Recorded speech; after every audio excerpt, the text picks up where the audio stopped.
بسم اللہ الرحمن الرحیم الحمدللہ رب العالمین والعاقبۃ للمتقین والصلاۃ والسلام علی اشرف الانبیاء والمرسلین وعلی آلہ وصحبہ اجمعین اما بعد فاعوذ باللہ السمیع العلیم من الشیطان الرجیم قل یا عبادی الذین اسرفوا علی انفسہم لا تقنطوا من رحمۃ اللہ ان اللہ یغفر الذنوب جميعا انہ هو الغفور الرحیم صدق اللہ العظیم اللہم صلی علی محمد وعلی آل محمد کما صلیت علی ابراہیم وعلی آل ابراہیم انک حمید مجید اللہم بارک علی محمد وعلی آل محمد کما بارکت علی ابراہیم وعلی آل ابراہیم انک حمید مجید رب اشرح لی صدری ویسر لی امری واحلل عقدۃ من لسانی یفقہوا قولی۔ محترم ناظرین کرام، بزرگان دین اور میری عزیز ماؤں اور بہنوں بھائیوں، السلام علیکم ورحمۃ اللہ وبرکاتہ۔ میں آپ کا میزبان عبدالوہاب آپ کو پروگرام گفتگو کے اندر خوش آمدید کرتا ہوں۔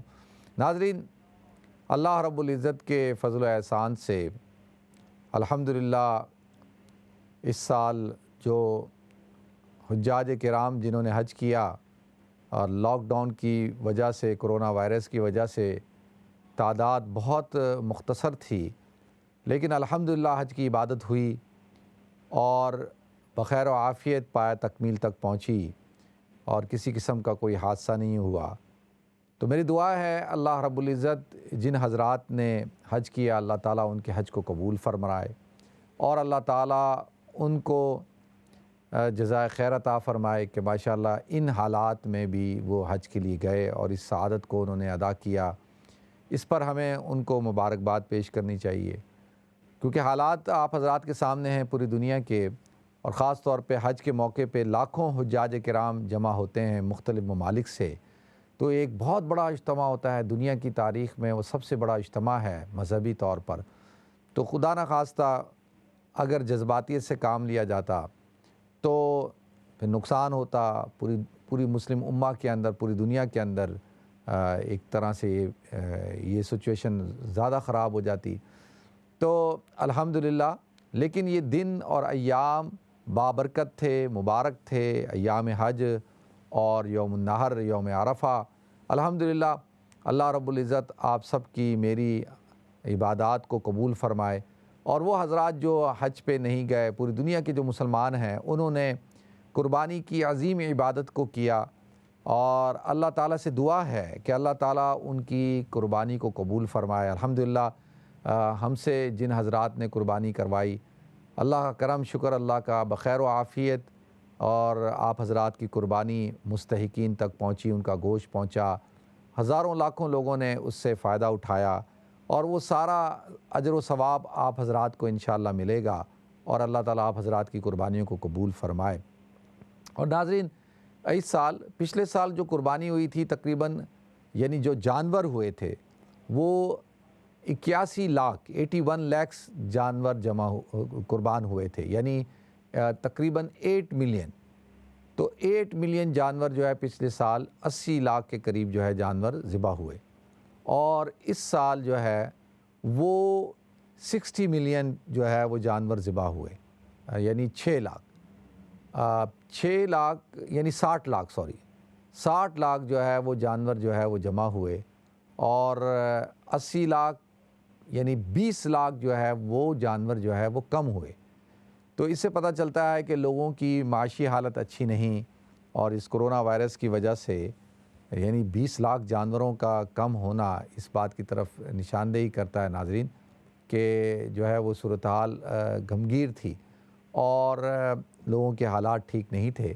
تو دعا ہے اللہ تعالیٰ سے کہ اللہ تعالیٰ ان حضرات کی قربانیوں کو قبول فرمائے، اور جو حضرات نہیں کر سکے معاشی حالات کی وجہ سے، تو اللہ تعالیٰ ان کو اگلے سال توفیق عطا فرمائے، اللہ ان کے حالات کو بہتر کرے، اور قربانی کا جو مقصد ہے اللہ کی رضا، اللہ کا قرب، اللہ کی معیت، اللہ تعالیٰ وہ عطا فرمائے۔ تو ناظرین، میں کل آپ حضرات سے ملاقات نہیں ہوئی کل، کیونکہ چھٹی تھی، یہاں اسٹوڈیو بند تھا، اور کیونکہ ہمارے جو پورے جو ساتھی ہیں اسلام چینلز کے، انہوں نے ماشاءاللہ بڑی اچھی ٹرانسمیشن کی، اللہ ان کو جزائے خیر عطا فرمائے، اور کافی دوستوں کا آج فون آیا کہ بھئی آپ نے کل پروگرام نہیں کیا، تو وہ وجہ یہ تھی۔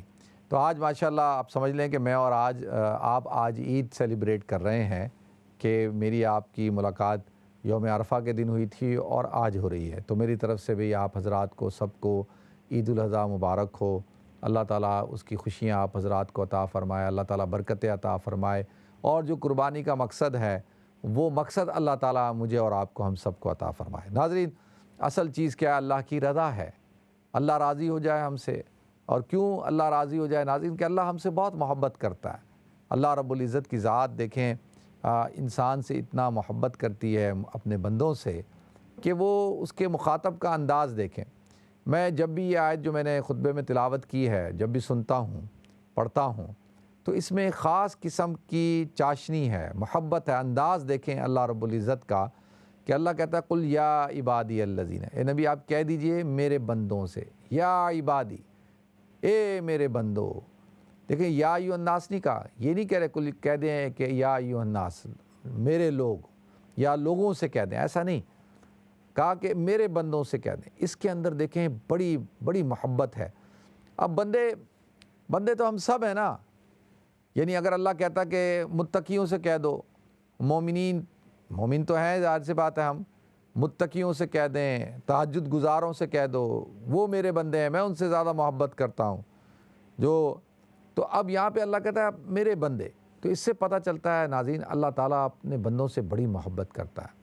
اللہ کا تخاطب دیکھیں تو اب جب اللہ محبت کرتا ہے تو اللہ پوچھتا ہے۔ دیکھیں حضور اکرم صلی اللہ علیہ وسلم نے صحابہ سے پوچھا کہ بتاؤ کہ سب سے بہترین عمل کون سا ہے؟ تو صحابہ نے کہا جہاد۔ حضور نے کہا، فرمایا جہاد بھی بہت اچھا عمل ہے، اور یقینی طور پر بھی جہاد تو سب سے عظیم عبادت ہے۔ تو آپ نے کہا نہیں، اس کے علاوہ اس سے بھی بہتر عمل کون سا ہے؟ کہا کہ بھئی نماز۔ کہا نہیں، نماز تو ہے ماشاءاللہ، نماز تو بھئی دین کا ستون ہے، اس سے بھی بہتر عمل کون سا ہے؟ صحابہ نے کہا بھئی زکوٰۃ ہے۔ کہا زکوٰۃ بھی بہت اچھا عمل ہے، اس سے بہتر عمل کون سا ہے؟ کہا روزہ، صوم۔ کہا صوم بھی ہے، اس سے بہتر عمل کون سا ہے؟ انہوں نے کہا حج۔ کہا اچھا بھی حج سے بھی زیادہ بہتر عمل کون سا ہے؟ تو ناظرین یہ بات یہاں سمجھنے کی ہے کہ اسلام جو ہے اس کی جو عبارت ہے بنی الاسلام علی خمسن، کہ عمارت جو بنیاد ہوتی ہے نا، جو بنیاد ڈالی جاتی ہے وہ پوری عمارت نہیں ہوتی ہے۔ یعنی پوری عمارت تو جب ہوتی ہے کہ بنیاد مضبوط ہو، پھر اس کے اوپر تعمیر ہو، فاؤنڈیشن رکھی جاتی ہے، پھر اس کے اوپر دیواریں کھڑی کی جاتی ہیں، پھر اس کے اوپر چھت ڈالی جاتی ہے، پھر جا کے جو ہے وہ ایک گھر ایک مکمل ہوتا ہے، وہ عمارت مکمل ہوتی ہے۔ پھر اس کے اوپر اگر آپ نے دوسرا فلور بنانا ہے، تیسرا فلور بنانا ہے۔ لیکن جو عمارت ہے صرف عمارت بنیادوں کا نام نہیں ہوتی، یا صرف دیواروں کا نام نہیں ہوتی، وہ چھت کا نام بھی ہوتی ہے، اس کے اندر کھڑکیاں بھی ہوتی ہیں، اس کے اندر سٹنگ روم، بیٹھک، یہ سب چیزیں ہوتی ہیں، جب جا کے وہ عمارت مکمل ہوتی ہے۔ تو بنی الاسلام علی خمسن، کہ اسلام کی جو عمارت ہے اس کی جو فاؤنڈیشنز ہیں نا، فاؤنڈیشن تو یہی ہے، شہادت اللہ الہ الا اللہ، 5 کہ اللہ رب العزت کی وحدانیت اور توحید کا ایمان رکھنا، اور حضور اکرم صلی اللہ علیہ وسلم کی رسالت پر ایمان رکھنا، شہادت اللہ الہ الا اللہ وان محمدًا عبدہ ورسولہ، پھر وہ اقام الصلاۃ، نماز کو قائم کرنا، و ایتاء الزکوٰۃ، زکوٰۃ کو دینا، اور وہ تصوم شہر رمضان، اور رمضان المبارک کے مہینے کے روزوں کو رکھنا، و تحج حج البیت، اور اللہ رب العزت کے گھر کی زیارت کرنا۔ تو یہ تو ہو گئی بنیادیں۔ تو حضور نے بولا بھائی یہ تو، کیونکہ صحابہ نے سیکھا، یہ ابھی صحابہ کو بتایا گیا جا رہا ہے، حضور تربیت کر رہے ہیں کہ دیکھو یہ بنیادیں ہیں، یہ مضبوط ہونی چاہیے، اگر یہ مضبوط نہیں ہے تو عمارت مضبوط نہیں ہو سکتی۔ تو پھر فرمایا کہ یہ صحابہ نے کہا اللہ و رسول عالم، اللہ اور اس کا رسول بہتر جانتا ہے۔ تو حضور اکرم صلی اللہ علیہ وسلم نے ارشاد فرمایا کہ سب سے بہترین عمل یہ ہے کہ اللہ رب العزت کے لیے محبت کرو اور اللہ رب العزت کے لیے نفرت کرو، یعنی تمہارے آپس کا جو تعلق ہے وہ اللہ کے لیے ہونا چاہیے، تمہاری دوستی، تمہاری محبت، تمہارا آپس میں ملنا جلنا، یہ سب کچھ کس کے لیے ہو؟ اللہ کے لیے ہو، اور اللہ ہی کے لیے ایک دوسرے سے جو ہے نفرت کرو۔ ناظرین یہ اصل چیز بنیاد ہے۔ آپ نے فرمایا یہ بہترین اسلام ان سب چیزوں سے بہتر۔ مطلب کیا ہے کہ اگر ایک انسان کا نماز، روزہ، حج، زکوٰۃ سب بہتر ہے، لیکن اس کے اخلاق بہتر نہیں ہیں، اس کے آپس میں تعلقات جو معاشرے میں ہوتے ہیں وہ اگر اس کو ان سے اس کا لوگوں سے رویہ ٹھیک نہیں ہے، تو پھر وہ شخص جو ہے وہ مومن نہیں ہو سکتا۔ وہ کیسے مومن ہے؟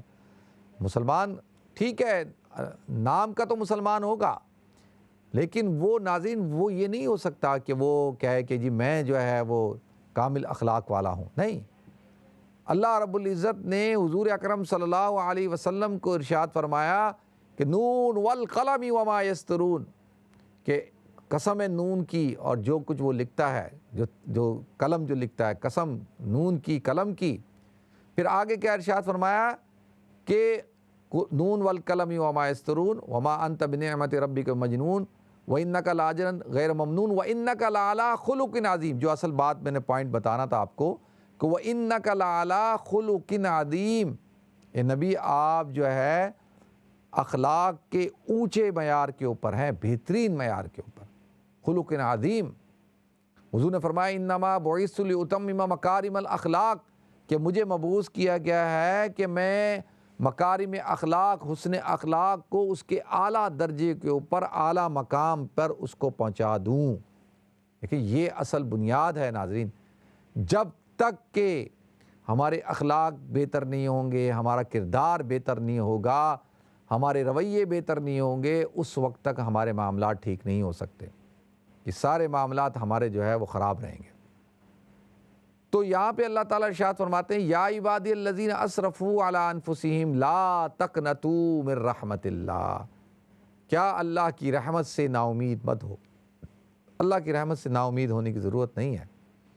لیکن ناظرین، انسان جو ہے کیا اپنے اعمال کی بدولت جنت میں جائے گا؟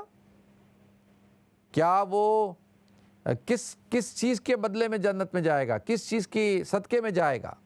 وہ اللہ رب العزت کی رحمت کے صدقے میں جائے گا. ان تعذبہم فإنہم عبادک، اگر اللہ عذاب دینا چاہے، حضور اکرم صلی اللہ علیہ وسلم پوری رات آپ یہ آیت پڑھتے رہے اور روتے رہے، ان تعذبہم فإنہم عبادک وإن تغفر لہم فإنک انت العزیز الحکیم، کہ اللہ اگر تو عذاب دینا چاہے تو ہم تو تیرے بندے ہیں. اللہ تو ہمارا خالق ہے ناظرین، خالق ہے، مالک ہے، رازق ہے. اور جو خالق ہو، جو مالک ہو، جو رازق ہو، اس کو تو پورا اختیار حاصل ہوتا ہے. اس کو تو پورا اختیار حاصل ہے کہ وہ یہاں پہ اگر کوئی کسی کا ملازم ہوتا ہے تو جو اس کا باس ہوتا ہے اس کو پورا اختیار حاصل ہوتا ہے کہ اس سے جو چاہے کام لے، اور ملازم کو، نوکر کو نہ نہیں کرنی ہے. یس سر، یس باس، ہر چیز میں یس سر. جس دن وہ نو کرے گا اس دن اس کی جاب ختم ہو جائے گی. تو وہ تو وہاں پہ تو اس نے نہ کرنی نہیں ہے. اور اب آقا جو ہے وہ اپنے غلام کو استعمال کر رہا ہے ہر طرح سے. تو یہاں پر اللہ رب العزت ہمارا خالق ہے، خالق، اس نے ہمیں پیدا کیا ہے. تو لہذا وہ اللہ کہتا ہے کہ دیکھو کیا کہ میری رحمت سے نا امید مت ہو. ناظرین، انسان جو ہے وہ اپنے اعمال کی بدولت لوگوں کو بڑا فخر ہوتا ہے کہ جی بڑے ہم تہجد گزار ہیں، بڑے ہم جو ہے وہ نمازی پرہیزگار ہیں، بڑے ہم جو ہے وہ ہم سے تو بھائی کبھی جو ہے وہ تکبیر اولیٰ فوت نہیں ہوئی ہے. کبھی بھی انسان کو اپنے یہ جو اللہ نے اس کو اگر توفیق دی ہے نا کسی بھی نیک عمل کو کرنے کی یا اسلام پر، شریعت پہ چلنے کی، تو اس کو فخر نہیں کرنا چاہیے، تکبر نہیں کرنا چاہیے. اللہ تعالیٰ کو یہ بات پسند نہیں ہے. کل قیامت کے دن اللہ رب العزت جب اعمال کو تولیں گے، اعمال جو ہے ان کا وزن کیا جائے گا. دیکھیں جب پلڑا ہوتا ہے نا، دو پلڑے، ترازو کے دو پارٹ ہوتے ہیں، یہ پلڑے ہوتا ہے. اب یہ مثال کے طور پر ایک شخص ہے، اس کے پاس 49 اس کے پاس نیکیاں ہیں اور 51 جو ہے اس کے پاس برائیاں ہیں. اب جب وہ تولا جائے گا تو وہ 51 برائی والا جو ہے وہ کیا ہو جائے گا؟ نیچے ہو جائے گا. اور 49 والا جو ہے، 51 والا جو ہے وہ کیا ہو جائے گا؟ اوپر ہو جائے گا اور نیچے ہو جائے گا، بھاری ہو جائے گا. تو ایک بدی کے ذریعے میں، ایک گناہ کے ذریعے میں، ایک سیئہ کے ذریعے میں وجہ سے کیا ہوگا کہ وَأَمَّا مَنْ خَفَّتْ مَوَازِينُهُ، کہ اب اس کے وزن جو ہے وہ کیا ہو گیا؟ ہلکا ہو گیا. اور فَأَمَّا مَنْ ثَقُلَتْ مَوَازِينُهُ، اب آپ دیکھیں کہ برابر ہے، صرف ایک نیکی زیادہ ہے، یہاں پہ ایک برائی زیادہ ہو رہی ہے، تو اب کیا ہو گیا؟ کہ مصیبت، اور یہاں پر جو ہے ایک نیکی جو ہے وہ بڑھ جاتی ہے، اس کا وزن بڑھ جاتا ہے، فَأَمَّا مَنْ ثَقُلَتْ مَوَازِينُهُ فَأُولَٰئِكَ هُمُ الْمُفْلِحُونَ۔ تو یہاں پر جو ہے کیا ہے کہ انسان جو ہے وہ اس سے اچھائیاں بھی ہوتی ہیں، اس سے برائیاں بھی ہوتی ہیں، وہ گناہ بھی کر لیتا ہے، گناہ بھی ہو جاتے ہیں اس سے، اور اس سے جو ہے وہ نیک کام بھی کرتا ہے۔ دیکھیں ہمارے استاد فرمایا کرتے تھے، وہ کہتے تھے کہ دیکھو کہ جب تم سے برائیاں ہوتی ہیں نا تو کچھ اچھائیاں بھی کر لیا کرو، کہیں ایسا نہ ہو کہ بھئی ایسا کہ تم برائیاں کرتے چلے جاؤ، اور کوئی اچھائیاں کرو تاکہ وہ اچھائیاں جو ہے وہ تمہیں کیا کریں، ان الحسنات یذہبن السیئات، کہ جو حسنات ہیں وہ کیا کریں گے، سیئات کو لے جائیں گی، تاکہ کچھ بیلنس رہے، بیلنس، کہیں ایسا نہ ہو کہ ڈس بیلنس ہو جائے کل قیامت کے دن۔ تو آدمی کو جو ہے، کوئی آدمی اگر برے کام کر رہا ہے تو اس کا مطلب یہ نہیں کہ وہ برے کرتا رہے، تو برائی کو چھوڑے، اچھائی بھی کرتا رہے، اچھائی کو کرنا نہ چھوڑے۔ یہ شیطان وسوسے ڈالتا ہے کہ یار تو نماز نہیں پڑھتا تو تجھے روزہ رکھنے کی کیا ضرورت ہے، اچھا تو روزہ نہیں رکھتا تو تجھے نماز پڑھنے کی کیا ضرورت ہے، بھائی تم نے روزہ نہیں رکھا، اب ظہر کا وقت ہو گیا تو اب نماز کا وقت ہے، تو شیطان کہہ رہا ہے بھائی تو نے روزہ تو نہیں رکھا ہے تو تم نماز بھی نہ پڑھو۔ اب آپ نے ایک گناہ تو ہم سے ہو گیا کہ روزہ نہ رکھنے کا، اب وہ دوسرا گناہ بھی کرا رہا ہے کہ نماز نہ پڑھو۔ مثال کے طور پہ ایک شخص ہے، وہ نماز روزہ کچھ بھی نہیں کرتا، زکوٰۃ بڑی شوق سے دیتا ہے، اب جب زکوٰۃ دینے کے باری آئے تو اس کو بولا جائے بھائی تو نماز نہیں پڑھتا، آپ تو جو ہے وہ روزہ نہیں رکھتے، تو آپ اب زکوٰۃ دینے کا کیا فائدہ؟ وہ بھائی اللہ تعالیٰ توفیق دے اس کو نماز پڑھنے کی، اس کو جو ہے روزہ رکھنے کی، زکوٰۃ تو فرض ہے وہ تو ادا کرنے دو، بھائی یہ ڈیوٹی تو کر لینے دو۔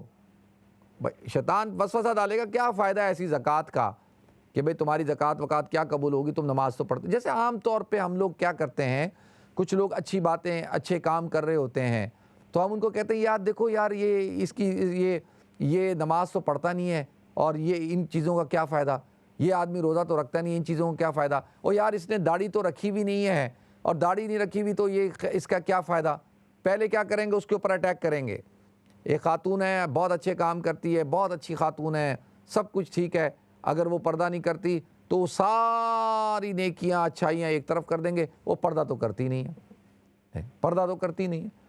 ہمارے ہاں کیا رویہ بن چکا ہے، ہمارا رویہ دیکھیں، میں نے کیا شروع میں فرمایا کہ اللہ فرماتے ہیں یا عبادی الذین اسرفوا علی انفسہم لا تقنطوا من رحمت اللہ ان اللہ یغفر الذنوب جميعا انہ هو الغفور الرحیم۔ اللہ کہتا ہے، اللہ جب کہہ رہا ہے میرے بندو تم نے اپنی جانوں پہ جب ظلم کر دیا ہے اور گناہ کر کے، اسرفوا علی انفسہم کا مطلب یہ ہے کہ جو ڈوبے ہوئے ہیں، جنہوں نے اپنی زندگیوں کو گناہوں میں ڈبو دیا ہے، اللہ ان کو کہتا ہے یار نا امید مت ہو، اے میرے بندو نا امید مت ہو، میں تمہیں معاف کر دوں گا۔ تو اب میں اور آپ کون ہوتے ہیں؟ جیسے کہ ہمارے ہاں ایک مقولہ ہے نا کہ 100 چوہے کھا کے بلی حج کو چلی، آپ اندازہ کریں یعنی کتنا خطرناک یہ مقولہ بنایا، جس نے بنایا وہ انتہائی بے دین آدمی تھا، اور اس کو شریعت کا علم نہیں تھا کہ وہ بھائی اگر 100 چوہے کھا کے کیا 1000 چوہے کھا کے بھی اگر کوئی وہ بلی حج کو جاتی ہے تو پہلی بات تو یہ عجیب مقولہ ہے۔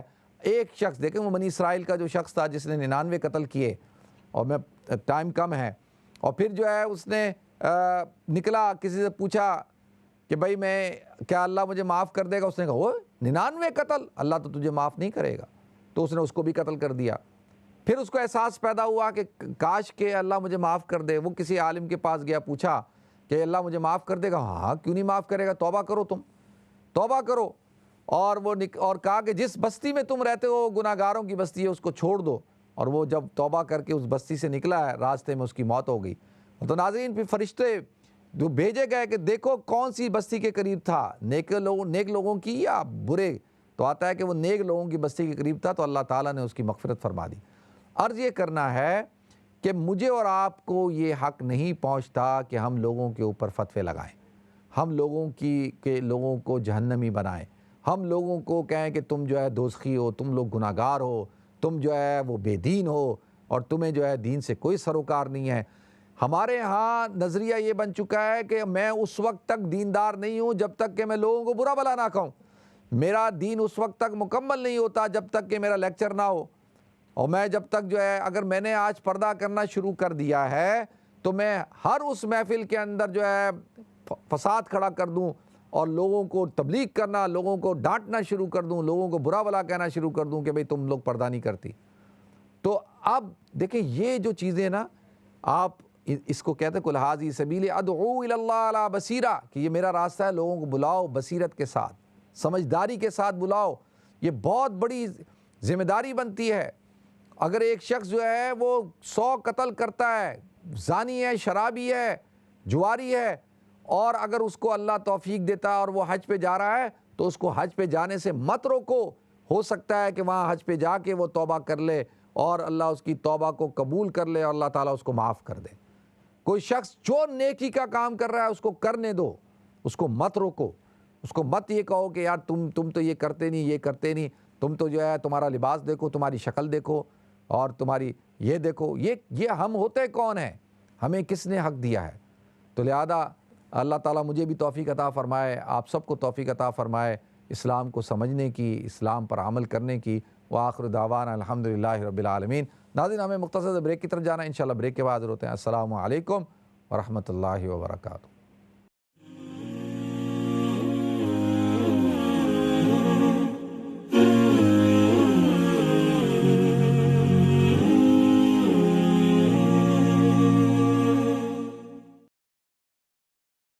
بسم اللہ الرحمن الرحیم۔ السلام علیکم ورحمۃ اللہ وبرکاتہ۔ ناظرین آپ کو ایک دفعہ پھر پروگرام گفتگو کے اندر خوش آمدید کرتا ہوں۔ اور ناظرین ساتھ ساتھ جو لبنان کے اندر جو دھماکے ہوئے ہیں، اب یہ تو نہیں پتہ ابھی تک کہ ان کی کیا وجوہات ہیں، کیا ہے، لیکن بڑے خطرناک قسم کے جو فوٹیج ابھی میں نے بریک میں دیکھی ہے، اس سے تو لگتا ہے کہ کوئی بہت ہی ہیوی قسم کی جو ہے وہ کوئی جو بھی بلاسٹ ہوئے ہیں۔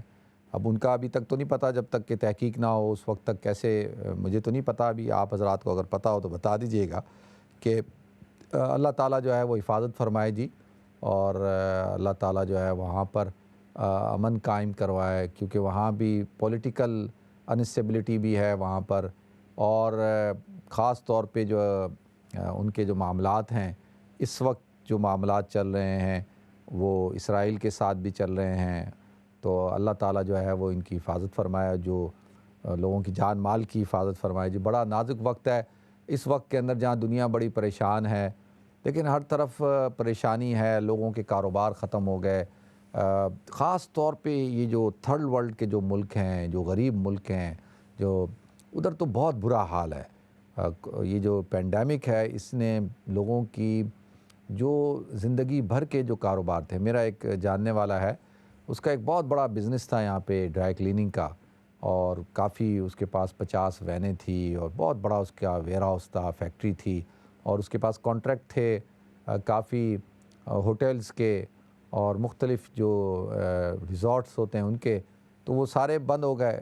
ساری ٹریولنگ انڈسٹری تو آپ کو پتہ ہے بالکل فلاپ ہو چکی ہے، ختم ہو چکی ہے، کولیپس ہو چکی ہے، تو اس وجہ سے اس کا بھی کاروبار ختم ہو گیا۔ تو ایسے کئی لوگ ہیں، یعنی اکثریت ان کی ہے جو بڑے اس کرونا وائرس سے متاثر ہوئے ہیں پوری دنیا میں۔ تو امیر ملکوں میں تو چلیں لوگ سروائیو کر جاتے ہیں، لیکن جو غریب ملک ہیں بیچارے، وہاں تو لوگوں کا بڑا برا حال ہے۔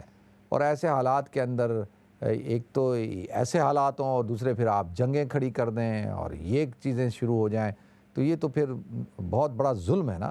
اللہ تعالیٰ سب کی حفاظت فرمائے جی، پوری دنیا کی حفاظت فرمائے، اور خاص طور پہ مسلم امہ کی تو حفاظت فرمائے، اور اللہ تعالیٰ یہ جو صورتحال کھڑی ہوئی ہے اس صورتحال سے اللہ تعالیٰ جو ہے وہ بچائے۔ اور پہلے ہی مسلمانوں کا بہت خون بہا چکا اور مسلمان تباہ و برباد ہو چکے ہیں، تو اب ہمیں بھی سبق سیکھنا ہے جی، کتنا ہم نے آپس کے اختلافات کو لے کے چلنا ہے اور اختلافات کو کہاں تک پہنچانا ہے۔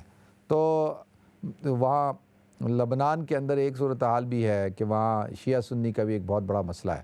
تو میں آخری بات عرض کر رہا ہوں، پھر میں آپ کی کال لوں گا، کہ میں ایک شیعہ عالم کی بات سن رہا تھا اور انہوں نے ایک بڑی اچھی بات کی، اور انہوں نے کہا کہ دیکھو کہ یہ جو ایک ماحول کریٹ کیا گیا ہے نا، اس وقت میں ایک ماحول کریٹ کیا گیا ابھی لاہور کے اندر بھی، ایک جب پنجاب اسمبلی میں ایک بل پاس ہوا تو ایک ماحول کریٹ کیا گیا کہ تمام کے تمام اہل سنت جو ہیں وہ اہل بیت کے منکر ہیں، دشمنان اہل بیت ہیں، اہل بیت کا انکار کرتے ہیں اور اہل بیت سے بغض رکھتے ہیں۔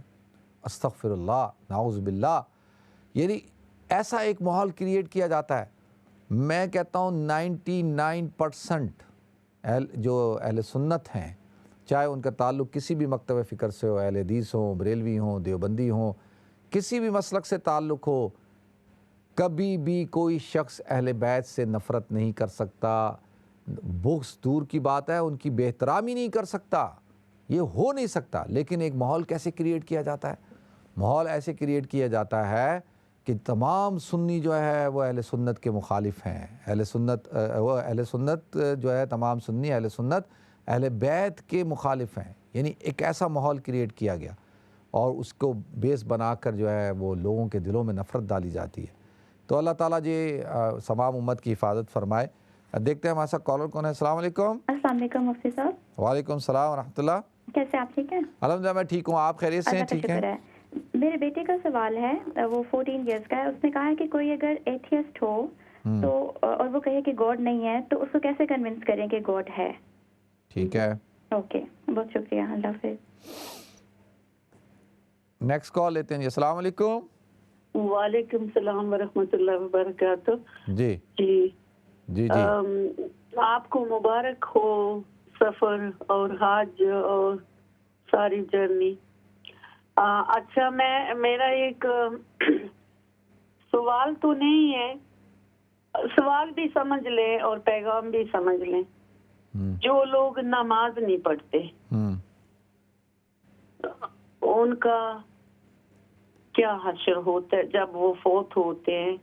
میرے خیال میں آپ کو ذرا بھی جھجکانا نہیں چاہیے، صاف صاف نہیں، اور بلکہ آپ یہ کیوں کہہ رہی ہیں کہ مجھے جھجکانا نہیں چاہیے؟ مطلب یہ کیا مطلب؟ میں کوئی یعنی بے نمازیوں کو کوئی پروٹیکٹ کرتا ہوں؟ میں اس لیے کہہ رہی ہوں۔ نہیں ایسے دیکھیں، آپ یہ نہ کہیں، آپ سوال پوچھیں نا۔ اور یہ دعوت اور تبلیغ کا جو طریقہ کار ہے، واعظ و نصیحت کا جو طریقہ کار ہے، اور جو جس جگہ پہ میں بیٹھا ہوا ہوں، اس جگہ سے جو میں نے پیغام دینا ہے تو وہ تو قرآن اور حدیث کو سامنے رکھ کے دینا ہے، ٹھیک ہے؟ یعنی میں نے یہ نہیں دیکھنا کہ جی کہ کس کی خواہش کے مطابق جو ہے وہ میں پیغام دوں، ٹھیک ہے جی؟ بہت شکریہ آپ کی کال کا، جزاکم اللہ۔ اچھا، سب سے پہلے تو دیکھیں، جو میری بہن نے سوال پوچھا ہے کہ ان کا بیٹا کہتا ہے کہ اگر کوئی دہریہ ہے تو اس کو کیسے بتایا جائے، ایتھیسٹ کو کیسے بتایا جائے کہ اللہ ہے؟ اچھا دیکھیں، سب سے پہلی بات تو یہ ہے کہ اس وقت بہت ہی بڑا ایک جو ہمارے مسلمانوں میں بھی اب یہ بیماری پھیل چکی ہے کہ ایتھیسٹ جو لوگ ہیں، بے دین لوگ، وہ زیادہ ان لوگوں کے نظریات بن رہے ہیں۔ پہلی بات تو یہ ہے کہ اللہ کے ہونے کے دلائل تو یہ پوری کائنات ہے، یہ چاند، سورج، ستارے، میں، آپ، ہم سب اللہ کے وجود کی سب سے بڑی دلیل ہیں۔ اس کو جو ایتھیسٹ ہے نا، وہ دلائل لائے اللہ کے نہ ہونے کی، ٹھیک ہے؟ منکر تو وہ ہے نا، جب وہ نہیں مانتا تو اس کو کہا جائے گا کہ بھئی تیرے نہ ماننے کی وجوہات کیا ہیں، تمہارے پاس کیا دلیل ہے، تم بتاؤ۔ تو پہلے تو اچھا، یہ جو بلیورز اور نان بلیورز ہیں نا، ہم بلیورز کس کو کہتے ہیں؟ بلیورز اس کو کہتے ہیں جو کسی چیز کے اوپر یقین رکھتا ہے، جس کا بلیو ہے، یقین ہے۔ اب وہ کسی چیز کے بھی اوپر ہو سکتا ہے نا، تو اس کو تو بلیورز کہا جائے گا۔ یعنی ایک اصطلاحی لفظ بتا رہا ہوں میں آپ کو کہ یہ جو ایتھیسٹ ہیں یہ بھی تو بلیو رکھتے ہیں۔ یہ کس بات کا بلیو رکھتے ہیں کہ بھئی اللہ نہیں ہے؟ ہم ان کو کہتے ہیں بھئی تمہارے پاس اللہ کے نہ ہونے کی کیا دلیل ہے؟ کیا ہے؟ ہمارے پاس تو یہ پوری کائنات ہے، یہ چاند، سورج، ستارے، یہ سیارے، سمندر، دریا، پہاڑ، ریگستان، جنگل، اور یہ پورا نظام جو شمسی ہے، نظام دنیا جو متحرک ہے، پھر میں اور آپ ہیں، ہم انسان ہیں، ہم سب تو وفی کل شیء لہ شاہد یدل علی انہ واحد، کہ دنیا کے اندر جو چیز بھی ہے وہ اس بات کی دلالت کرتی ہے، یدل علی انہ واحد، کہ اس کا بنانے والا کوئی ایک ہے اور کوئی ہے اور وہ ایک ہے، ایک یعنی ایک تو اللہ کی وجود کے اوپر بھی دلالت کرتے ہیں اور اللہ کے ایک ہونے پہ بھی دلالت کرتے ہیں۔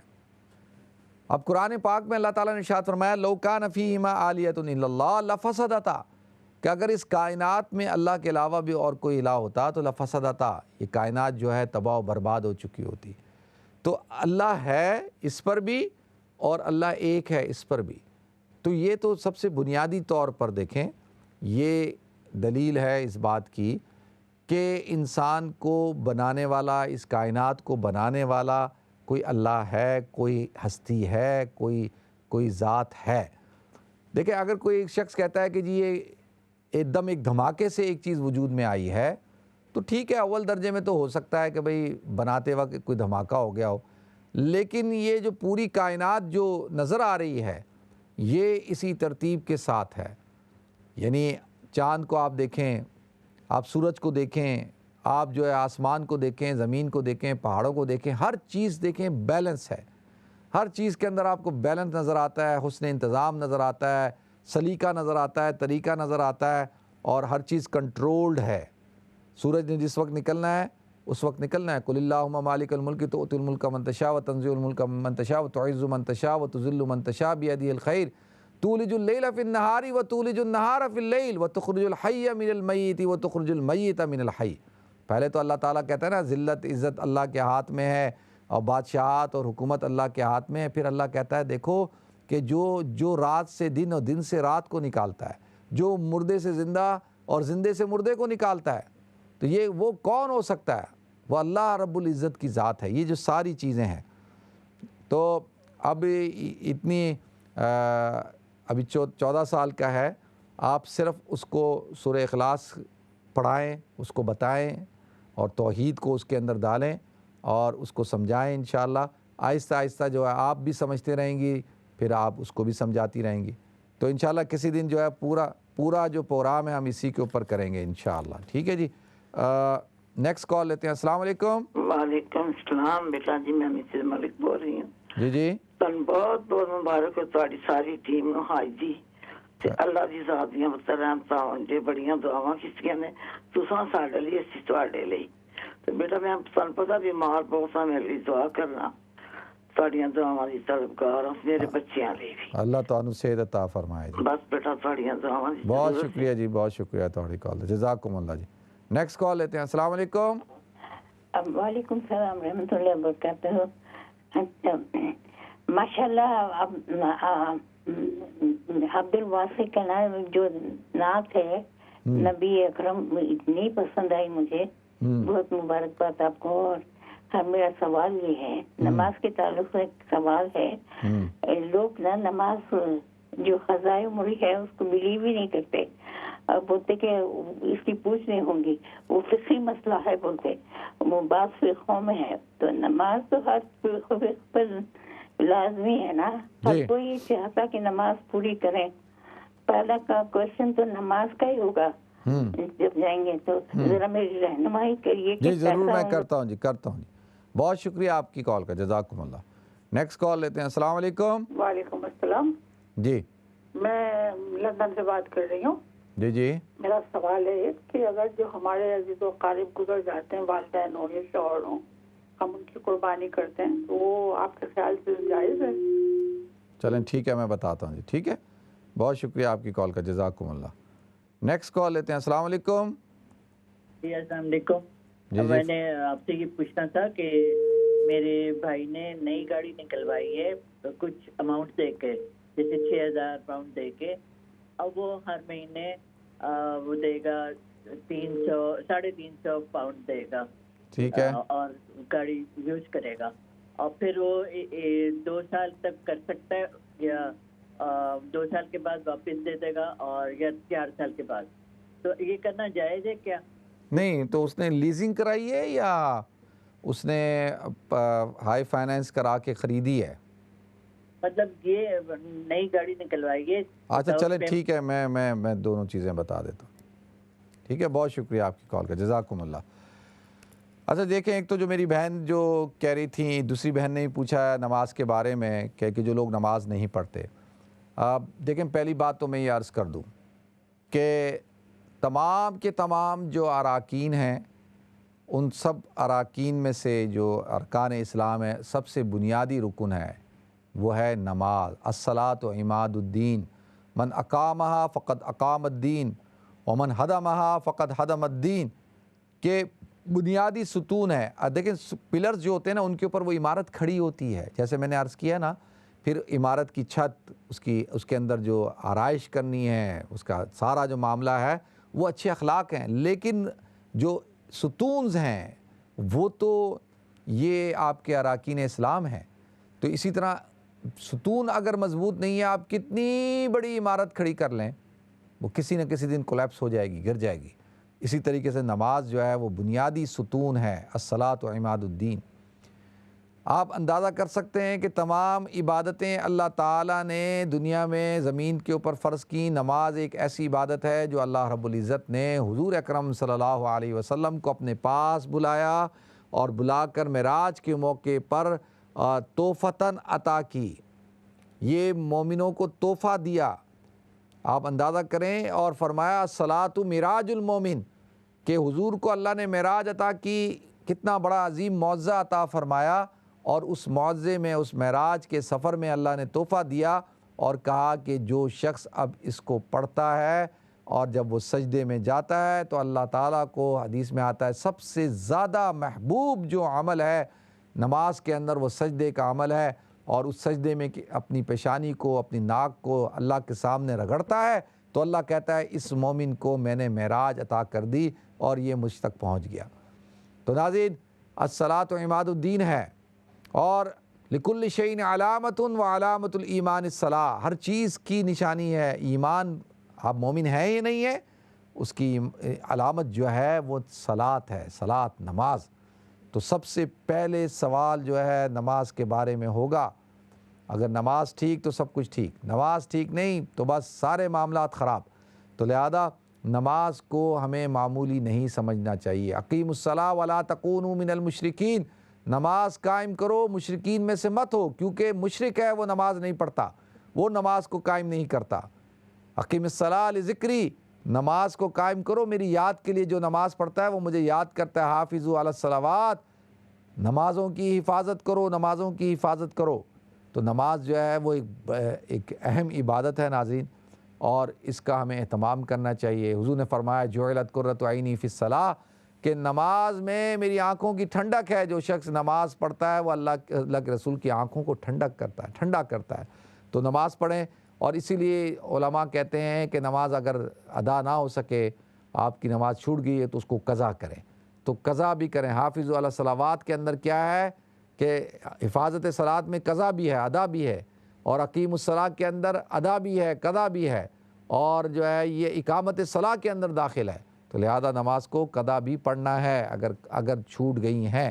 اللہ تعالیٰ غفور الرحیم تو ہے، معاف کرے گا، لیکن پڑھتے ہوئے اگر موت آ گئی تو اللہ کی ذات سے امید ہے کہ اللہ معاف کر دیں گے. ٹھیک ہے جی، نیکسٹ کال لیتے ہیں. السلام علیکم.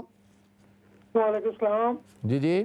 اچھا مسئلہ پوچھنا ہے، جب اپنا غسل خانہ ہو تو اس سے پہلے وضو کرنا پڑتا ہے. اگر کپڑے سارے اتارے ہوئے ہوں تو پھر بھی اپنا غسل کر سکتے ہیں وضو کر کے؟ چلیں ٹھیک ہے، میں بتاتا ہوں جی. اچھا دوسرا یہ مسئلہ ہے کہ جو مرد آدمی ہوتے ہیں وہ کھڑے ہو کر پیشاب کرتے ہیں ٹائلٹ کے اوپر، استنجا کر سکتے ہیں کھڑے ہو کر وہ؟ چلیں ٹھیک ہے، میں بتاتا ہوں. ٹھیک ہے، اور نیکسٹ کال لیتے ہیں. السلام علیکم. السلام علیکم مفتی صاحب، ٹھیک ہیں آپ؟ الحمدللہ میں ٹھیک ہوں، آپ خیریت سے ہیں؟ ٹھیک ہے، بس دعائیں آپ کی. میری امی جی آپ کا پروگرام بہت شوق سے سنتی ہیں. مسز طاہر ہیں، ابھی بھی وہ آپ کا پروگرام دیکھ رہی ہیں اور آپ کے لیے بہت دعائیں. وہ ماشاءاللہ خود نہیں فون کر سکتی. تو ان کا سوال یہ ہے، ان کے بھائی نے نا، ان کی بھابھی نے اپنے بھتیجے کو انہوں نے اپنا متبنہ بنایا تھا، تو اب ماشاءاللہ وہ جوان ہے، میرے خیال 25 سال کا تقریباً ہے، تو وہ اب میری ممانی یعنی ان کے بھائی اور بھابھی اپنا جو بھی ان کے پاس مکان ہے یا جو بھی ان کی جائیداد ہے وہ اس بچے کو دینا چاہ رہے ہیں۔ تو میری امی جی یہ پوچھ رہی ہیں، کیونکہ ان کی اپنی اولاد نہیں تھی، ان کے مطلب بھتیجے بھتیجیاں ہیں، تو میری امی جی پوچھنا چاہتی ہیں کہ یہ جو متبنہ بیٹا ہے اس کا کوئی ان کی جائیداد پہ حق ہے یا نہیں ہے؟ اگر اس کا نہیں ہے تو پھر اس کی جائیداد پہ کس کا حق ہوگا، بھائی کے بچوں کا اور یا کوئی اور؟ ٹھیک ہے جی، ٹھیک ہے جی، بہت شکریہ آپ کی کال کا، جزاکم اللہ۔ اچھا، جو میری بہن نے سوال پوچھا تھا کہ کیا عزیز و قارب کی قربانی کی جا سکتی ہے، تو جو فوت ہو چکے ہیں بالکل کی جا سکتی ہے۔ میں نے پچھلے جو ابھی عید سے پہلے جو شو تھے ان میں یہ تفصیل کے ساتھ اس پہ پروگرام کیا ہے، اور بالکل کی جا سکتی ہے اور کرنی چاہیے اگر جو لوگ افورڈ کر سکتے ہیں، ٹھیک ہے؟ تو بالکل آپ مرحومین کی طرف سے قربانی جو ہے وہ کر سکتے ہیں۔ ناظرین، ہمیں ایک مختصر سے بریک کی طرف جانا ہے، انشاءاللہ بریک کے بعد حاضر ہوں گے۔ تو یہ جو بقیہ سوالات ہیں، یعنی جو سوالات پوچھے گئے ہیں، تو انشاءاللہ یہیں سے شروع کریں گے اور ان سوالات کے جوابات دیں گے، پھر آپ حضرات کی کال لیں گے۔ تو ملتے ہیں مختصر سے بریک کے بعد۔ السلام علیکم ورحمۃ اللہ وبرکاتہ۔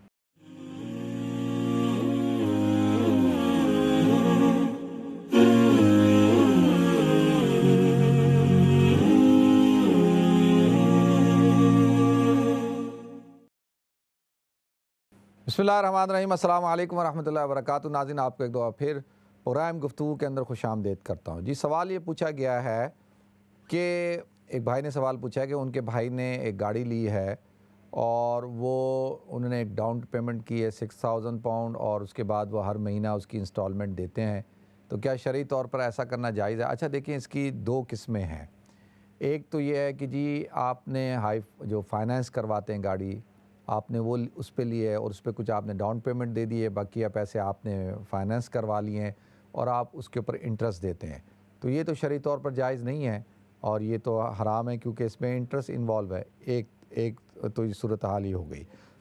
دوسری صورت یہ ہے کہ آپ نے کسی کمپنی میں آپ گئے، آپ نے کچھ پیمنٹ ڈاؤن پیمنٹ کر دی ہے اور کچھ آپ نے انسٹالمنٹ کرا لی 0% انٹرسٹ کے اوپر، اور آپ وہ اس کے اوپر انسٹالمنٹ دیتے ہیں، اور وہ گاڑی جو ہے کچھ عرصے بعد، وہ 3 سال 5 سال بعد وہ آپ کی ہو جائے گی، اور یہ جائز ہے اس کے اندر، کیونکہ انٹرسٹ انوالو نہیں ہے، اور قسطوں پہ خرید و فروخت کرنا جائز ہے شرعی طور پہ۔ اور تیسری صورت یہ ہے کہ آپ لیز کرواتے ہیں۔ لیز میں یہ ہوتا ہے کہ گاڑی آپ کی نہیں ہوتی، گاڑی جو ہے وہ کمپنی کی ہوتی ہے، آپ ہر مہینے 200-300 پاؤنڈ دیتے رہتے ہیں، اور 3-4 سال بعد، کوئی 5 سال یا کوئی 3 سال بعد وہ گاڑی واپس دے دیتے ہیں، یا اس گاڑی کی وہ ایک قیمت نکال لیتے ہیں اور وہ قیمت آپ دیں ان کو اور وہ گاڑی آپ اپنے پاس رکھ لیں، یا وہ آپ گاڑی دے دیں ان کو اور دوسری گاڑی آپ ان سے لے لیں تو کنٹینیو رکھیں۔ تو یہ بھی لیزنگ بھی جو ہے جائز ہے، کیونکہ اس میں انٹرسٹ انوالو نہیں ہے، ٹھیک ہے؟ اور یہ گاڑی بھی آپ کی ملکیت نہیں ہوتی، گاڑی انہی کی ہوتی ہے جن سے آپ نے خریدی ہے۔ تو اب آپ دیکھ لیں کہ بھئی کون سی صورتحال ہے۔ دوسرا سوال پوچھا گیا ہے، کیا جب ہم ٹوائلٹ میں جاتے ہیں غسل کرنے کے لیے تو ہم بے لباس ہوتے ہیں اور ہم نے غسل کر لیا، تو کیا دوبارہ سے کپڑے پہن کے ہمیں وضو کرنا ہوگا؟ پہلے تو اس بات کو آپ حضرات ذہن میں بٹھا لیں کہ وضو غسل میں شامل ہوتا ہے۔ جب ایک انسان غسل کرتا ہے تو غسل کے اندر ان اعضاء کو بھی دھوتا ہے جو وضو میں دھوئے جاتے ہیں، مثال کے طور پہ چہرے کا دھونا، دونوں ہاتھوں کا دھونا، اور اسی طریقے سے سر کا مسح کرنا اور دونوں پاؤں کا دھونا۔ تو یہ چاروں جو اعضاء ہیں یہ غسل کے اندر دھوئے جاتے ہیں، تو جب اس کو دھو لیا تو یہ تو دھل گئے ہیں نا، تو ان کا تو وضو ہو گیا، تو غسل میں وضو شامل ہوتا ہے، ٹھیک ہے؟ جب آپ نے غسل کر لیا ہے تو آپ کا وضو ہو گیا، آپ کو دوبارہ وضو کرنے کی ضرورت نہیں ہے، ٹھیک ہے؟ جو یہ لوگ کہتے ہیں کہ جی وضو نہیں ہوا تو وہ بات ٹھیک نہیں ہے، وضو ہو گیا، ایک بات۔ دوسری بات یہ ہے کہ کچھ لوگوں کے ذہنوں میں یہ بات بیٹھ چکی ہے کہ لباس بدلنے سے یا کپڑے اتارنے سے وضو ٹوٹ جاتا ہے، تو یہ بات بھی غلط ہے۔ لباس بدلنے سے، لباس اتارنے سے، لباس بدلنے سے وضو نہیں ٹوٹتا، ٹھیک ہے جی؟ لباس اتارنے سے، لباس بدلنے سے اور برہنہ ہونے سے وضو نہیں ٹوٹتا، یہ نواقض وضو میں سے نہیں ہے، آپ کا وضو جو ہے وہ وضو ہے، اس سے وضو نہیں ٹوٹتا۔ دوسرا، کیا کوئی مرد جو ہے وہ کھڑے ہو کر استنجا کر سکتا ہے؟ اچھا دیکھیں، اصل میں جو سنت طریقہ ہے وہ تو بیٹھ کے استنجا کرنے کا ہے، اور یہ سنت ہے بیٹھ کر استنجا کرنا، اور اپنے جسم کو، اپنے کپڑوں کو پیشاب کے قطروں سے بچانا، نجاست سے بچانا، یہ آپ کے لیے ضروری ہے، فرض ہے، کیونکہ اگر نجاست آپ کے کپڑوں کو لگ جاتی ہے، آپ کے جسم کو لگ جاتی ہے، تو آپ کی نماز نہیں ہوگی، آپ نجس ہو جاتے ہیں، آپ کے کپڑے نجس ہو جاتے ہیں۔ تو اب ایسی صورتحال میں کہ کہیں آدمی ایسی جگہ ہے کہ اگر وہ وہاں پر بیٹھ کے استنجا کرتا ہے ایک سنت کو پورا کرنے کے لیے، اور لیکن وہاں پہ صورتحال یہ ہے کہ اس سے اس کے جسم کو نجس ہونے کا خطرہ ہے اور اس کے کپڑوں کے اوپر نجاست لگنے کا خطرہ ہے، تو اس صورت میں اب اس کے لیے ضروری ہے کہ وہ اپنے آپ کو نجاست سے بچائے، بیٹھ کے نہ کرے۔ یعنی اب یہ کہ کھڑے ہو کر کہیں ایسی صورتحال ہے کہ بھئی ایسا کموڈ ہے وہ پورا نجس ہے، اگر ایسی صورت میں وہ بیٹھ کے کرتا ہے تو پورا جسم ناپاک ہو جاتا ہے، اگر کھڑے ہو کر وہ استنجا کرتا ہے اور اس سے اس کے کپڑے اور جسم بچ جاتا ہے، نجاست نہیں لگتی، تو وہاں پہ کھڑا ہو کر جو ہے استنجا کرنا چاہیے، ٹھیک ہے۔ پہلی بات یہ ذہن میں بٹھائیں اصل چیز کیا ہے۔ اصل چیز یہ ہے کہ بھئی استنجے کے اندر کیا ہے کہ آپ کا رخ قبلے کی طرف نہیں ہونا چاہیے، آپ کا چہرہ قبلے کی طرف نہیں ہونا چاہیے، آپ کی پیٹھ قبلے کی طرف نہیں ہونی چاہیے، آپ نے چھپ کر استنجا کرنا ہے، کسی کی نظر اس کے اوپر نہ پڑے، آپ کے اوپر نہ پڑے، اور جو ہے آپ نے پردہ کا خیال رکھنا ہے۔ اسی طرح سے بیٹھ کے اگر کرتے ہیں تو بیٹھ کے کرنے کی وجہ یہ ہے کہ اس میں پردے کا خیال ہوتا ہے، اس میں آپ کا جسم جو ہے وہ نجاست سے بچ جاتا ہے، تو یہ ساری وجوہات ہیں۔ اب اگر کہیں ایسی صورتحال میں بندہ پھنس گیا ہے کہ جہاں پر وہ اب یہ اس کے لیے ایک ہی آپشن ہے کہ وہ کھڑے ہو کے کرے، تو پھر وہ کھڑے ہو کے کر لے، اور اصل چیز تو استنجا کرنا ہے نا، یہ بات ذہن میں بٹھائیں، اصل چیز کیا ہے، وہ استنجا کرنا ہے۔ تو اب ایسی حالت میں کہ بھئی خدا نہ خواستہ اگر بیٹھنے کے چکر میں رہا تو کہیں لیک ہی نہ ہو جائے، کوئی پرابلم ہی نہ ہو جائے، تو اصل چیز استنجا کرنا ہے، اور اس کے بعد دوسری چیز کیا ہے، اپنے آپ کو نجاست سے بچانا ہے، اور اپنے آپ کو، اپنے کپڑوں کو بچانا ہے، اور آپ نے استنجا پاکی حاصل کرنی ہے، ٹھیک ہے جی۔ تو لیکن بیٹھ کر ممکن جب تک ہو تو بیٹھ کے ہی کرنا چاہیے۔ کوئی بیمار آدمی ہے، لیکن بہت سارے آدمی ہیں جو بیٹھ نہیں سکتے، بہت سارے آدمی ہیں کہ جن کے ساتھ میڈیکلی ایشو ہوتا ہے، تو ان کے لیے شرعی طور پر جائز ہے، وہ استنجا کھڑے ہو کے کر سکتے ہیں، لیکن اپنے آپ کو بچا کے کریں نجاست سے۔ دوسرا جو ہے وہ مسز طاہر کہتی ہیں کہ ان کے لیے دعا کریں، اللہ تعالیٰ ضرور جی۔ پھر ایک دوسرا سوال پوچھا گیا ہے کہ کیا متبنہ کو وراثت میں حصہ ملتا ہے؟ اچھا، پہلے تو لوگوں کو شاید یہ پتہ نہ ہو کہ متبنہ کہتے کسے ہیں۔ دیکھیں، متبنہ اس کو کہتے ہیں کہ آپ کسی کو اپنا منہ بولا بیٹا بنا لیتے ہیں۔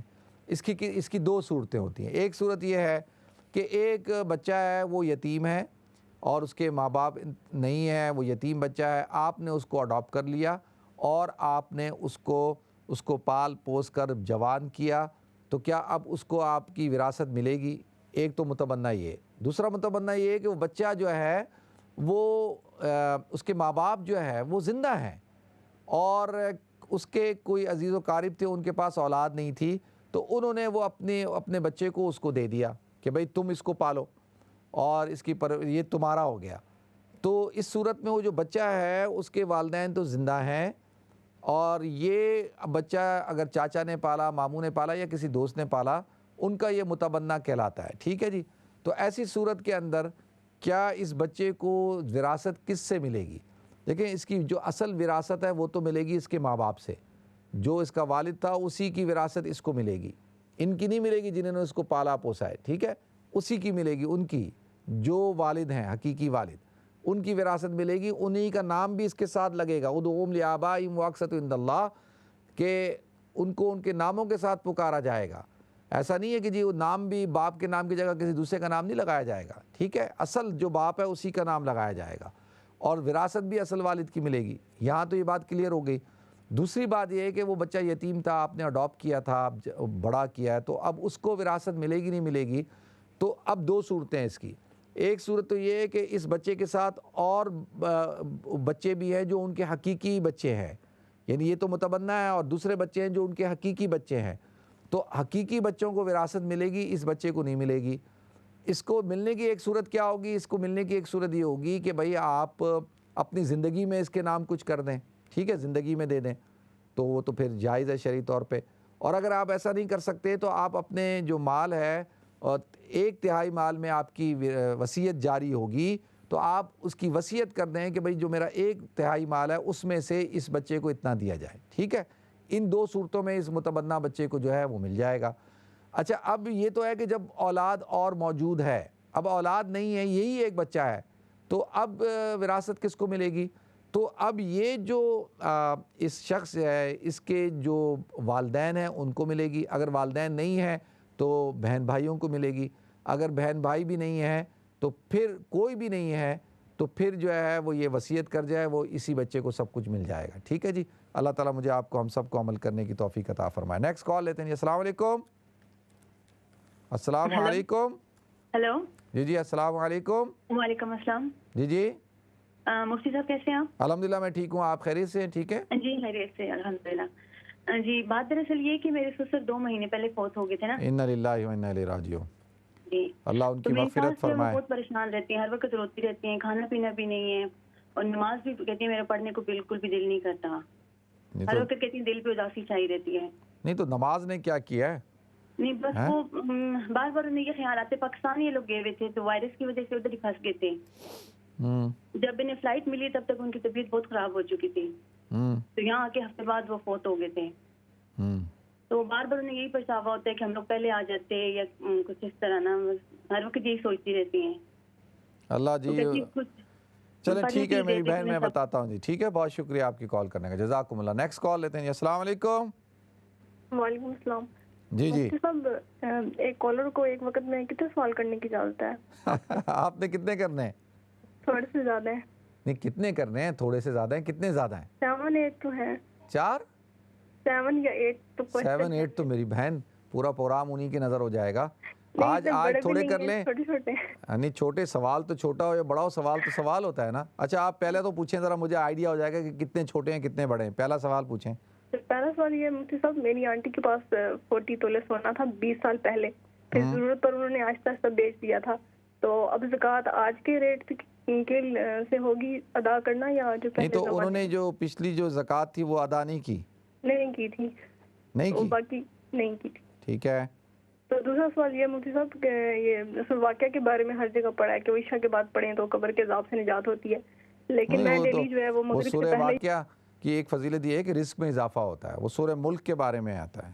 سوری میں مغرب سے پہلے یا کبھی بعد میں وہ 5 سورہ اکٹھا پڑھ لیتی ہوں جس میں 5 صورتیں ہوتی ہیں، تو پھر مغرب کے بعد پڑھ لیا کریں میری بہن، مغرب کے بعد، مغرب کے بعد پڑھیں، ٹھیک ہے۔ ویسے تو کسی وقت بھی پڑھ سکتے ہیں لیکن فضیلت جو ہے وہ پھر مغرب کے بعد پڑھا کریں، ٹھیک ہے۔ دوسرا تیسرا کیا ہے؟ جی مفتی صاحب یہ بعض اوقات پیرنٹس ہوتے ہیں کہ 2 3 بچے کافی ہیں تو وہ آپریشن سے بچے پرماننٹ بند کروا دیتے ہیں، تو یہ گناہ ہے یا نہیں ہے؟ نہیں تو یہ تو میں بتاتا ہوں۔ پھر یہ دیکھو، یہ آپ کہہ رہی ہیں چھوٹے چھوٹے سوال ہیں، یہ چھوٹے سوال ہیں آپ کے۔ اچھا چلیں یہ آج اتنے ہی کافی ہیں، ٹھیک ہے میری بہن، پھر نیکسٹ اس میں آپ پوچھیے گا۔ نیکسٹ کال لیتے ہیں۔ السلام علیکم۔ السلام علیکم۔ السلام علیکم۔ السلام علیکم مولانا صاحب۔ وعلیکم السلام۔ مولانا صاحب بیسیکلی میں اپنے بیٹے کے لیے، میرا بیٹا 29 ایئر اولڈ ہے، تھوڑا سا وہ راستے سے ہٹ گیا ہے، اپنے کلچر کو نہیں مانتا، باہر گوروں کے ساتھ پھرتا کرتا ہے، اور اس کا دماغ اتنا ذہن اس کا کام نہیں کرتا ہے، تو اس کے لیے میں بہت پریشان ہوں۔ گھر شام کو آتا ہے، کوئی ماں باپ کی کچھ نہیں سنتا ہے۔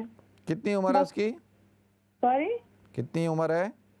29 عمر ہے اس کی۔ اللہ رحم کرے جی، ٹھیک ہے چلے میں بتاتا ہوں، ٹھیک ہے، بہت شکریہ۔ نیکسٹ کال لیتے ہیں۔ السلام علیکم۔ وعلیکم السلام، مفتی صاحب سے بات کرنی تھی مجھے۔ جی آپ کریں، آپ آن ایئر ہیں، مجھ سے بات کر رہی ہیں، آپ کریں۔ ہاں ہم پیریڈز میں رہے وقت میت کو غسل دے سکتے ہیں؟ میت کو غسل کیا مطلب؟ پیریڈز میں رہے وقت غسل دے سکتے ہیں ہم لوگ؟ ہاں جو عورت اس کو کیا غسل کیوں نہیں دے سکتی؟ دے سکتی ہے وہ، ہاں ٹھیک ہے، غسل دے سکتی ہے۔ اچھا ایک تو جو ہے وہ جو پہلے سوال پوچھا ہے کہ جی سسر کا انتقال ہو گیا ہے اور ہر وقت ساس صاحبہ بہت پریشان ہیں اور روتی رہتی ہیں، اور نماز کی طرف بھی وہ تھوڑا سا ان کا دھیان کم ہو گیا ہے۔ اچھا دیکھیں، غم کا ہونا تو فطری بات ہے، اس پہ تو کوئی دو رائے نہیں ہے کہ ظاہر سی بات ہے کہ انسان کا ایک تعلق ہوتا ہے، ایک محبت ہوتی ہے، ایک رشتہ ہوتا ہے، اور اتنا پرانا رشتہ ہو، تعلق ہو، زندگی ساتھ گزری ہو تو یقینی طور پر غم تو ہوتا ہے۔ اور کوئی آدمی کہے جی اس کو غم نہیں ہے تو اس کا مطلب اس کو محبت نہیں تھی، اس کا تعلق نہیں تھا۔ غم کا ہونا اور دکھ کا ہونا یہ فطری بات ہے، اور لیکن اس کو پھر اتنا کنٹینیو اتنا بڑھا لینا کہ پھر اللہ کے ساتھ ہی شکوہ شکایت شروع کر دے کہ جی ہم ماں سے وہیں رہتے، یا وہاں سے جلدی آ جاتے، یا ہم گئے کیوں تھے، یہ ہے نا کیوں، کیا، اگر، مگر، یہ سارے شیطانی الفاظ ہیں، اور اللہ تعالیٰ کو یہ الفاظ پسند نہیں ہیں کہ کیوں کہ، اگرچہ، لو، لما، لما، ما، یہ کیوں کیا، ایسا میں کر لیتا، ایسا۔ اب جو ہونا تھا وہ ہو گیا، اور موت تو یقینی ہے، ہر ایک نے ایک دن انتقال کرنا ہے۔ سبب بنتا ہے، بیماری سبب بنتی ہے، حادثہ سبب بن جاتا ہے، کوئی چیز سبب بن جاتی ہے۔ تو آپ آپ کے جو سسر تھے ان کے لیے یہ کرونا وائرس سبب بن گیا، اور جو شخص ان وبائی امراض کے اندر انتقال کرتا ہے تو اس کو تو شہادت کا درجہ ملتا ہے، اور وہ اللہ کے ہاں ایک خاص مقام ہے اس کا۔ تو انتقال ان کا ہو گیا، وہ دنیا سے چلے گئے۔ اب ہم ان سے محبت کرتے ہیں تو ہمیں کیا کرنا ہے؟ ایک طریقہ تو یہ ہے کہ ہم ہر وقت روتے رہیں، ہر وقت غم زدہ رہیں، اور ان کو یاد کرتے رہیں۔ اس سے ان کو کوئی فائدہ نہیں پہنچنے والا، کوئی فائدہ نہیں پہنچے گا۔ دوسرا طریقہ کیا ہے کہ آپ غم ہے، آپ کو افسوس بھی ہے، آپ ان کو یاد بھی کرتے ہیں، لیکن آپ ان کے لیے دعائے مغفرت کرتے ہیں، آپ ان کے لیے صدقہ کرتے ہیں، آپ ان کے لیے اصالِ ثواب کرتے ہیں، اور اللہ کی ذات پر آپ صبر کرتے ہیں، اور اللہ کہتا ہے اس نے، اس بندے نے میرے ساتھ صبر کیا ہے، صبر پر اللہ آپ کو اجر عطا فرماتے ہیں، تو آپ کے بھی درجات بلند ہوتے ہیں۔ اس سے جو ہے جو انتقال کر گیا اس کو فائدہ ہے، اس کی روح کو سکون ملتا ہے۔ تو اب یہ دیکھ لیں کہ ہم نے کون سا طریقہ اختیار کرنا ہے۔ باقی شیطان کیا کرتا ہے؟ وہ وسوسوں میں ڈال کر، شکوک و شبہات پیدا کر کے اللہ کی ذات پر یقین کو جو ہے متزلزل کر دیتا ہے، شک میں ڈال دیتا ہے، اور آہستہ آہستہ دین سے دور کر دیتا ہے۔ آپ دیکھیں، نماز نہیں پڑھیں گے اور دین سے دور ہو جائیں گے تو اس کا تو نقصان ان کو بھی ہے، آپ کو بھی ہے۔ ان کو تو یہ ہے کہ بھئی آپ ان کے لیے دعا نہیں کر رہی، اور آپ کے لیے خود ہے کہ بھئی آپ خود دین سے دور ہو رہے ہیں، اور خدا نخواستہ انتقال ہو گیا تو پھر کیا ہوگا؟ تو لہذا صبر کریں، اور الصبر عند الصدمۃ الاولیٰ، اور صبر کب کیا جاتا ہے؟ جب صدمہ ہو۔ وقت کے ساتھ ساتھ تو صبر آ جاتا ہے، لیکن جس وقت صدمہ پہنچے اس وقت میں صبر کرنا چاہیے۔ ٹھیک ہے جی۔ باقی آنٹی کے پاس زکوٰۃ 40 تولے سونا تھا، کئی سال تک انہوں نے زکوٰۃ نہیں دی، تو اب ان کو ابھی زکوٰۃ دینی ہے تو وہ کس ریٹ کے حساب سے دیں گی؟ اچھا دیکھیں بھائی، جو موجودہ زکوٰۃ ہے وہ تو ابھی کے ریٹ کے حساب سے دی جائے گی، لیکن جو 10 سال والی زکوٰۃ ہے تو 10 سال پہلے کا ریٹ نکال لیں، اور 15 سال پہلے کی زکوٰۃ ہے 15 سال پہلے کا ریٹ نکال لیں، اس وقت کا ریٹ نکال کے اس وقت کے حساب سے زکوٰۃ دے دیں۔ ٹھیک ہے جی۔ باقی فیملی پلاننگ کی جا سکتی ہے، نہیں کی جا سکتی؟ اچھا دیکھیں، شرعی طور پر فیملی پلاننگ کروانا اس نیت سے کہ ان بچوں کو پالے گا کون، ان کو کھلائے گا کون، تو یہ بوجھ بن جائیں گے، تو یہ تو شرعی طور پر جائز نہیں ہے۔